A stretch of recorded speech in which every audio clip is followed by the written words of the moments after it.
Hero Teja సజ్జా గారు నటిస్తున్న మెరాయి movie గురించి మాట్లాడుకుందాం. ఈ మూవీ ఈ సంవత్సరం సెప్టెంబర్ 5 రిలీజ్ అవుతుంది. ఈ మూవీ బడ్జెట్ వచ్చేసి 40 కోట్లు లేదా 60 కోట్ల కింద చెప్తున్నారు. పర్ఫెక్ట్ ఇన్ఫర్మేషన్ అయితే లేదు. ఈ స్టోరీ అశోక చక్రవర్తి రియల్ స్టోరీ మీద బేస్డ్ లోనే ఉంది.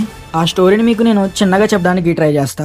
అశోక చక్రవర్తి కళింగ యుద్ధంలో గెలవడం కోసం పురాతన గ్రంథాల నుంచి ఇన్ఫర్మేషన్ కలెక్ట్ చేసి 9 బుక్స్ కింద చేశారు. అయితే అందులో ప్రతి బుక్ కి ఒక స్పెషాలిటీ ఉంటుంది. అయితే ఆ 9 బుక్స్ తో కళింగ యుద్ధం గెలిచిన తర్వాత ఆ బుక్స్ లో ఉన్న ఇన్ఫర్మేషన్ బయట తెలిస్తే చాలా ప్రమాదకరమైందని దాన్ని జాగ్రత్త పరచడం కోసం ఒక సీక్రెట్ సొసైటీని క్రియేట్ చేస్తారు. ఆ 9 పుస్తకాలను ఎవరికి కనబడకుండా దాయడానికి 9 గార్డియన్లు అయితే ఎంచుకుంటారు. ఈ 9 గార్డియన్లు ఇప్పుడు ఎక్కడున్నారో ఎవరో ఏంటనేది ఎవరికీ తెలియదు.